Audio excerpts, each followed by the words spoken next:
नमस्कार, मी भीमराव कडाळे पाटील, बीकेपी मराठीमध्ये आपलं सर्वांचं स्वागत. आज नवीन दिवस, नवीन विषय, नवीन दिवसाची नवीन अशी चर्चा.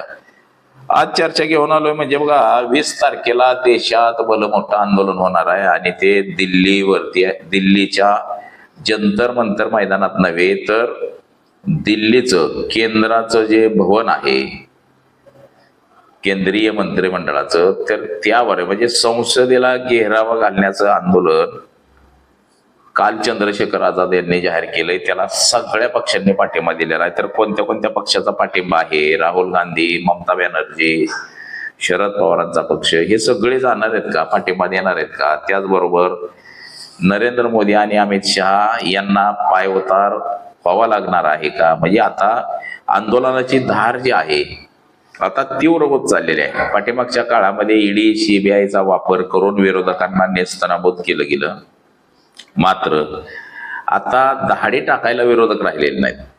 मग अशात आता हे जेवढे विरोधक राहिलेले आहेत ते सगळे एकत्र येऊन ते दिल्लीवरती चाल करून चाललेत का? दिल्लीवरती जात आहेत का ते सगळे? जर दिल्लीवरती जर सगळ्यांनी जर आक्रमण केलं तर त्याचे परिणाम काय होऊ शकतात? त्याचबरोबर ही वेळ का आली नरेंद्र मोदींवरती? अमेरिकेसोबत केलेला जो करार असेल किंवा सध्या देशामध्ये जो वाढलेला भ्रष्टाचार, ज्याला करप्शन आपण असं म्हणतो, असं हे, किंवा नरेंद्र मोदी सरकारनं काँग्रेस पक्षाचे तसेच इतर पक्षाची काही लोक आपल्या पक्षात घेऊन त्यांना जे मंत्रिपद दिली, म्हणजे त्यांच्यावर भ्रष्टाचाराचे आरोप केले आणि त्यांनाच मुख्यमंत्री केलं गेलं. या सगळ्या गोष्टींमुळे वेळ आली का? तर या सगळ्या गोष्टींची आज आपण चर्चा करणार आहोत. तर आपण जर हा संपूर्ण व्हिडिओ जर बघितला तर आपल्या लक्षात येईल की नेमकं काय आहे, किती पक्ष एकत्र येऊ शकतात किंवा काय होऊ शकतात. त्याचबरोबर आपण जर चॅनलवरती नवीन असाल तर चॅनल सबस्क्राईब करावा ही सर्वांना विनंती. आणि चला चर्चेला सुरुवात करूया.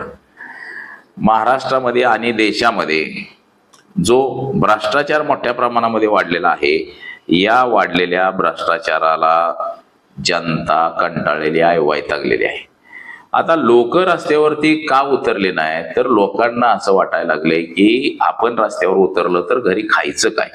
म्हणजे लोकांची अवस्था दैनंदिन झालेली आहे. महागाईमुळं 500 रुपयाची नोट जर मोडली तर ती तासाभरात संपून जाते, एवढी प्रचंड अशी महागाई वाढली. मात्र त्या पटीमध्ये रोजगार निर्माण झालेला नाही. सर्वसामान्य माणूस जर कामाला जायचं म्हटलं तर त्याला 500 रुपये हजेरी आहे, त्याला पण काम लागलं तर लागलं, नाही तर लागत नाही काम. म्हणजे अशी अवस्था आज सध्या देशामध्ये झालेली आहे. तर कुठं असं सांगितलं जातं की कामगारच मिळत नाहीत. काम आहेत पण कामगार नाही. पण सगळं कॉन्ट्रॅक्ट बेसिसवर झाल्यामुळे त्याला 10,000 पगार, 12,000 पगार अशी पगार झालेली आहे आणि तेवढ्या पगारामध्ये त्या कुटुंबाचं भागत नाही. मग जर आपण आंदोलनामध्ये गेलो तर घरी खायचं काय, असा सध्या प्रश्न निर्माण झालेला आहे. त्यातच विरोधी पक्ष जे आहेत, विरोधी पक्ष सगळे नेस्तनाबूत करून टाकलेले आहेत भाजपनं. त्यांच्यावर ईडीची धाड, सीबीआयची धाड, ज्यांच्यावरती आरोप केले त्यांना भाजपमध्ये घेतलेला आहे. त्यामुळे विरोधी पार्ट्या ह्या खिळखिळ्या करून टाकलेल्या आहेत.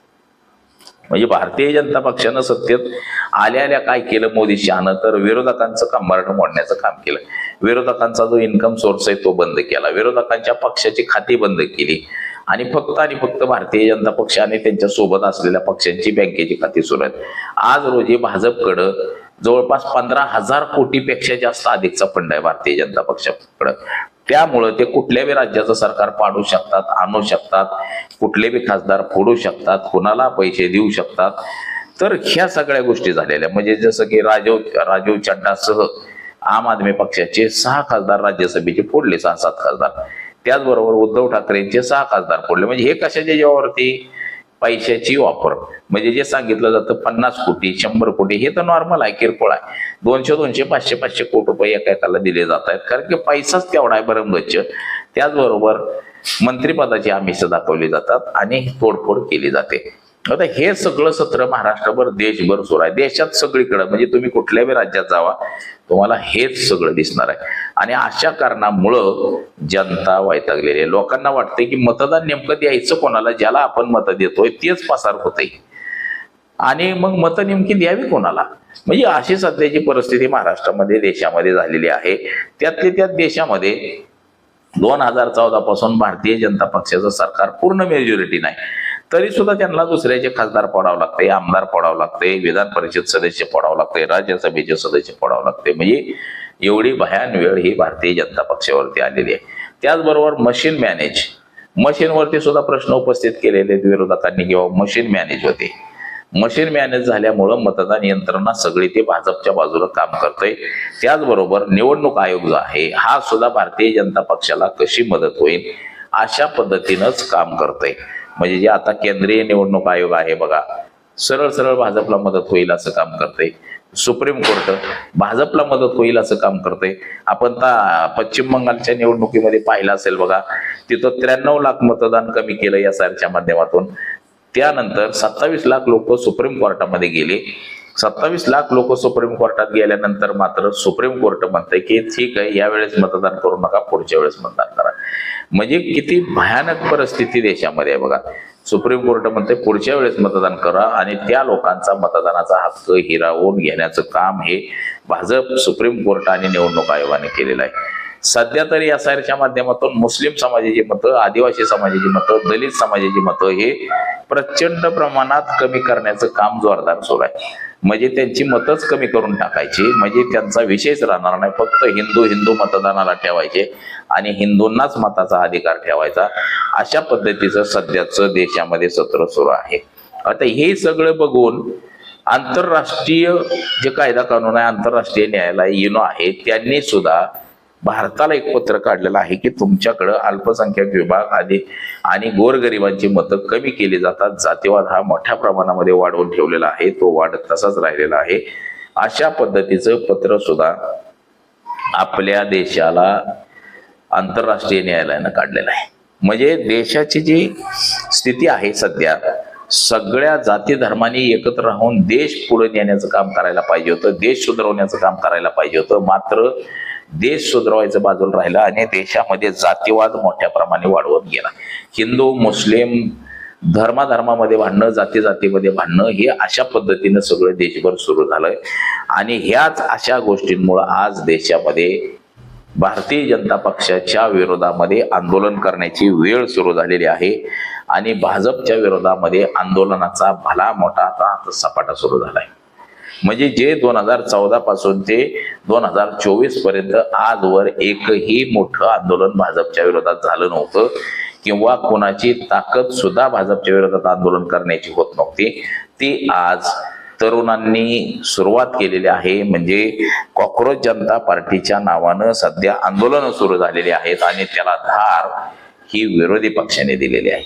आता विरोधी पक्षांना सगळ्यांना आवाहन केलेलं आहे त्यांनी की संसदेला घेरावा घालण्याचं आंदोलन 20 तारखेला भलमोठं असं आपल्याला करावं लागणार आहे.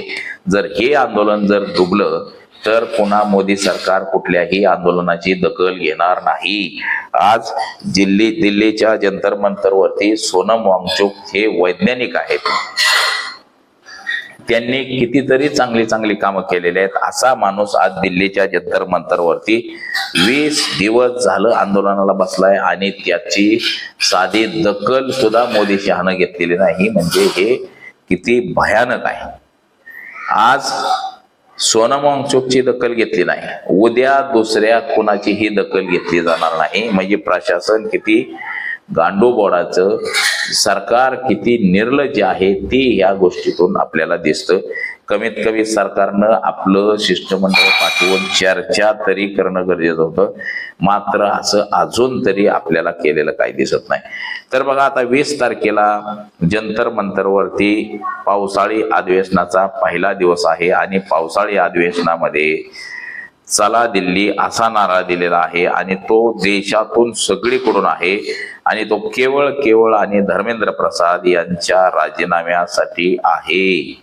आता बघा जंतर मंतरवरनं मोर्चे निघणार आहेत. विद्यार्थी, पालक, नागरिक यामध्ये सहभागी व्हावं असं काँग्रेसनं म्हटलेलं आहे. काँग्रेसचे जे खासदार आहेत प्रशांत पडोळे यांनी सांगितलेलं आहे की सगळ्या लोकांनी यामध्ये सहभागी व्हावं. त्याचबरोबर नॅशनल कॉन्फरन्सचे मुख्यमंत्री जे आहेत ओमरा अब्दुल ओमर अब्दुल्ला यांनी सुद्धा, म्हणजे जम्मू काश्मीरचे आहेत ते, प्रादेशिक पक्षांनी यामध्ये सामील व्हावं आंदोलनामध्ये, असं सुद्धा त्यांनी मागणी केलेली आहे. त्याचबरोबर त्यांचा जो जम्मू काश्मीर आहे याला पूर्ण राज्याचा दर्जा द्यावा असं सुद्धा त्यांनी सांगितलेलं आहे. मात्र हे जे आता ह्याचं जे आंदोलन आहे कॉक्रोच जनता पार्टीचं, या कॉक्रोच जनता पार्टीच्या आंदोलनाला आता किती लोक सहभागी होतील या आंदोलनामध्ये, म्हणजे आता तर सध्या हजारोच्या संख्येने त्या दिल्लीच्या जंतर मंतरवरती सगळे बसलेलेच आहेत. मात्र किती संघटना 20 तारखेच्या आंदोलनाला, म्हणजे 20 तारखेला पावसाळी अधिवेशनाचा पहिलाच दिवस आहे आणि 20 तारखेला किती लोक याच्यामध्ये सहभागी होतील हे सुद्धा महत्वाचं आहे. बघा, आता उघडपणे पाठिंबा काँग्रेस पक्षाचे खासदार प्रशांत पडोळे यांनी जाहीर केलेला आहे की काँग्रेस पक्षाचा पाठिंबा आहे, राहुल गांधी तिथं येणार आहेत असं सुद्धा सांगितलेलं आहे. त्याचबरोबर आम आदमी पक्षाचे दिल्लीचे मुख्यमंत्री माजी अरविंद केजरीवाल हे 13 जुलैला जंतर मंतरवरती जाऊन CJP आंदोलनकर्त्याची त्यांनी गाठीभेटी घेतल्या. सोनम वांगचुक यांची गाठभेट घेतली आणि त्यांनी सोनम वांगचुक यांना जाहीर पाठिंबा दिलेला आहे. त्याचबरोबर आझाद समाज पार्टीचे प्रमुख चंद्रशेखर आझाद यांनी सुद्धा या ठिकाणी जाऊन यांना सोनम वांगचुक आणि त्या सगळ्या टीमला पाठिंबा जाहीर केलेला आहे. बघा, त्यांनी सुद्धा आज ही वेळ देशावरती का आलेली, आंदोलन करण्याची वेळ का आली, जी 2014च्या अगोदर काँग्रेस पक्षाकडून मोठ्या प्रमाणामध्ये भ्रष्टाचार वाढला म्हणून अण्णा हजारे यांनी दिल्लीचं जंतर मंतर गाठलं आणि त्याला पाठबळ हे भारतीय जनता पक्ष आणि RSS न दिलं. कॅम्पिंग व्यवस्थित केलं, देशभर आंदोलनं केली आणि त्याचा परिणाम 2014ला काँग्रेस पक्षाचं सरकार गेलं. आता सुद्धा तशीच परिस्थिती निर्माण झालेली आहे. आता अण्णा हजारे नाही तर सोनम वांगचुक हे उपोषणाला बसलेले आहेत आणि सगळे इतर पक्ष त्याला पाठिंबा देतील असंही सांगण्यात येते. म्हणजे सध्या त्यांनी जाहीर केलेला आहे आम्ही पाठिंबा देऊ. आणि बघा, सोनम वांगचुक हे पूर्वी पण लद्दाखला उपोषणाला बसले होते. त्यांनी 22-23 दिवस उपोषण केलं होतं. त्यानंतर त्यांच्यावरती गुन्हा दाखल करून जेलमध्ये सुद्धा त्यांना टाकलेलं होतं म्हणजे सरकारनं. तर सध्याची जी परिस्थिती आहे देशातली, भारतीय जनता पक्षाच्या कार्यकाळामध्ये हा वाढलेला प्रचंड भ्रष्टाचार, प्रचंड घोटाळे, म्हणजे हे जे सगळं वाढलेलं आहे या सगळ्या गोष्टी कारणीभूत आहेत. म्हणजे 2014 साली नरेंद्र मोदींचं सरकार या देशात सत्तेत आलं. लोकांना वाटलं की आता विकासाची गंगा देशात आली. नरेंद्र मोदी म्हणजे बायोलॉजिकल माणूस आहे आणि तो देशाला पुढे घेऊन जाईल, देशाचा विकास करेल, देश हा अमेरिकेच्या पुढे जाईल. त्या काळामध्ये अनेकांनी वल्गना केल्या की नरेंद्र मोदींच्या कार्यकाळात देश हा आर्थिक महासत्ता बनेल. मात्र 2026 उजाडलं. आजचे दिन तर आलेच नाहीत. आर्थिक महासत्ता देश झालाच नाही. आता विश्वगुरु म्हणण्याची वेळ आली आणि आता 2047ला भारत विश्वगुरु बनेल, भारत आर्थिक महासत्ता बनेल असं सांगण्यात येतंय. मात्र 2047 पर्यंत जर भाजप सरकार राहिलं तर मात्र देश आर्थिक गुलाम आणि कुठल्या तरी देशाच्या ताब्यात गेल्याशिवाय राहणार नाही अशी विरोधकांनी टीका टिप्पणी केली आणि ते सत्यही तितकंच आहे. भ्रष्टाचार एवढा मोठा बोकाळलेला आहे की आपण पाहिलं की महाराष्ट्रामधला सी लिंक बांधलेला तो 7,000 कोटी खर्च केला आणि तो 7,000 कोटीचा सी लिंक अक्षरशः पालापाचोळ्यासारखा उडून गेला. त्याचबरोबर जो आपल्याकडं बुलेट ट्रेन येणार आहे त्या बुलेट ट्रेनचा जो बांधलेला ब्रिज आहे नदीमधला तो सुद्धा अख्खाच्या अख्खा वापरून गेला. म्हणजे कामकाज करण्याची जी क्वालिटी आहे ही भ्रष्ट क्वालिटी, 30-30, 40-40% कमिशन घेतलं जातं. त्याच्यामुळं कामाचा दर्जा सुद्धा तसाच राहतोय.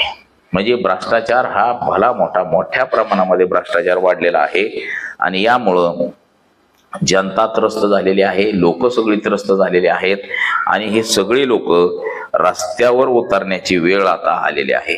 तर बघा, आता हे जे आता आंदोलन सोनम वांगचुकचं सुरू आहे, या सोनम वांगचुकच्या आंदोलनाला त्यांनी सगळ्या विरोधी पक्षाचे जे नेते आहेत त्या सगळ्या विरोधी पक्षाच्या नेत्यांना पत्र लिहून विनंती केली की आपण सगळेजण या आंदोलनामध्ये सहभागी व्हा आणि सगळे सहभागी झाले तरच आपण भाजपला उकडून फेकू शकतो अशी विनंती केल्यानंतर चंद्रशेखर आझाद तिथं आले, अरविंद केजरीवाल आले. तर अजून कुठले कुठल्या पक्षाचे नेते येणार आहेत, कुठले कुठले पक्ष येणार आहेत ते सुद्धा आपण बघूया.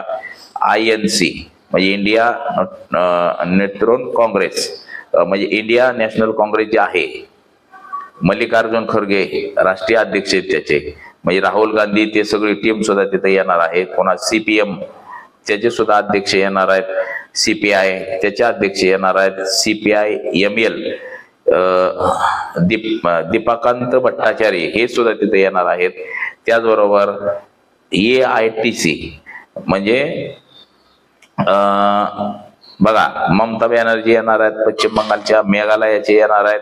पुन्हा समाजवादी पार्टीचे अखिलेश यादव तिथे येतील. ACC उभाटा गट जो उद्धव ठाकरेंनी तर पाठिंबा जाहीरच केलेला आहे, उद्धव ठाकरे तिथे येणार आहेत. त्याचबरोबर RJD म्हणजे जे लालू प्रसाद यादव यांचा जो पक्ष आहे ते सुद्धा तिथं तेजस्वी यादव येतील. पुन्हा JMM म्हणजे हेमंत सोरेन झारखंडचे ते सुद्धा तिथे येतील. त्याचबरोबर फारुख अब्दुल्ला जम्मू काश्मीरचे ते सुद्धा तिथे येतील. मुफ्ती मोहम्मद या सुद्धा तिथे येणार आहेत 20 तारखेच्या आंदोलनाला. त्याचबरोबर IUML म्हणजे केरळचा पक्ष आहे. त्याचबरोबर RSSP केरळचा पक्ष आहे. त्याचबरोबर AIFB पश्चिम बंगालचा पक्ष आहे ते सुद्धा तिथे येणार आहेत. त्याचबरोबर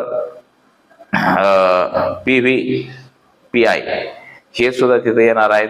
त्याचबरोबर राजकुमार रोठी राजस्थानचे MP पुन्हा तिथे येतील. विजय सरदेसाई गोव्याचे ते सुद्धा येतील. हनुमंत बोनीवाल राजस्थानचे, पुन्हा तामिळनाडूचे विजय थालापती त्यांनी सुद्धा जाहीर केलेला आहे की दिल्लीच्या जंतर मंतरवरती जाणार. असे सगळी मंडळी हे या दिल्लीच्या जंतर मंतर आंदोलनाला पाठिंबा देण्यासाठी 20 तारखेच्या आंदोलनामध्ये सहभागी होणार आहेत आणि दिल्लीच्या जंतर मंतर वरती आंदोलन करून ते दिल्लीच्या संसद भवनाला घेराव घालणार. आज घेराव घालणार म्हणजे किती लोक तिथं उपस्थित राहतील हे सुद्धा महत्वाचं आहे. आतापासूनच सुरू झालेला आहे चलो दिल्ली. आता शेतकरी नेते राकेश टिकेट यांनी सुद्धा जाहीर केलेला आहे की आमचा सुद्धा पाठिंबा दिल्लीच्या जंतर मंतरच्या आंदोलनाला आहे, सोनम वांगचुक यांच्या आंदोलनाला आहे आणि आम्ही सुद्धा दिल्ली काबीज करू, चलो दिल्ली असं सगळ्यांनी सुरुवात केलेलं आहे. आता तिथं जर लाखो लोकांची संख्या जर जमली तर मात्र या भाजप सरकारचं मात्र अवघड होईल. आणि बघा पुन्हा नेपाळ सारखी परिस्थिती उद्भवू नये हे सुद्धा तितकंच महत्वाचं आहे. आता नरेंद्र मोदी यांची जी काही चुकीची धोरणं आहेत या चुकीच्या धोरणाला लोक कंटाळलेले आहेत. जसा अमेरिकेसोबत जो करार केलेला आहे त्या करारावरून सुद्धा लोक नाराज आहेत. म्हणजे अमेरिकेनं भारतावरती 50% टॅरिफ लादला, त्यावरून 25% कमी करून 25% ठेवला. मात्र भारताचा जो त्यांच्यावरती टॅक्स होता 18% तो पूर्णपणे बंद केलेला आहे. म्हणजे बघा नरेंद्र मोदींच्या कार्यकाळामध्ये जे घोटाळे झाले ते मोठ्या प्रमाणामध्ये कृषी उत्पादन असेल, इतर काही गोष्टी असतील, सगळ्यांमध्ये फार मोठा असा घोटाळा झालेला आहे. त्याचबरोबर नरेंद्र मोदींच्या कार्यकाळामध्ये हे जे मंत्रिमंडळ आहे किंवा ज्या मंत्र्यांवरती भ्रष्टाचाराचे आरोप केले त्यांनाच पुन्हा भारतीय जनता पक्षामध्ये घेतलं गेलं. अशी काही बरीच कारणं आहेत की त्या कारणामुळे लोक प्रचंडपणाने भारतीय जनता पक्षावरती नाराज झाले आणि त्याचा परिणाम आज भारतीय जनता पक्षाला भोगावा लागतोय असं एकंदरीत आपल्याला सध्या तरी दिसते. तर बघा महाराष्ट्रातून सुद्धा उद्धव ठाकरे गटाने पाठिंबा जाहीर केलेला आहे सोनम वांगचुक यांच्या आंदोलनाला. काँग्रेसनं जाहीर केलेला आहे. काँग्रेसचे राहुल गांधी, मल्लिकार्जुन खरगे किंवा इतर नेते हे सगळे दिल्लीला 20 तारखेला जाणार आहेत. म्हणजे देशातून बघा कसा माहोल बनत चाललाय. आजपर्यंत भाजपच्या विरोधामध्ये कुणीच नव्हतं.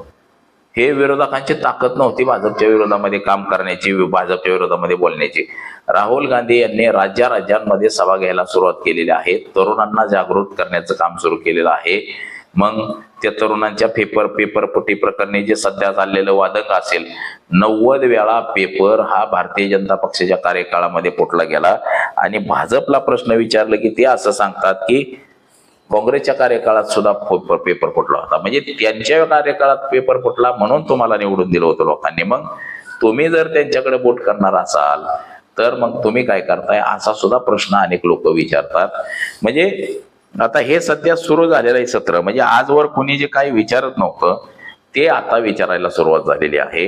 आणि खरंच बघा, आता दिल्लीला जो घेरावा होणार आहे, या दिल्लीच्या घेराव्यामध्ये नेमकं काय कटकारस्थान शिजतंय किंवा काय होतंय ते सुद्धा बघणं महत्वाचं आहे. त्याचबरोबर दिल्लीचं जे पोलीस बळ आहे, हे पोलीस बळ तिथं लोकांना जाऊ देतंय का दिल्लीच्या बाहेरच अडवतंय, हे सुद्धा वेळोवेळी आपण सुद्धा बघणार आहोत.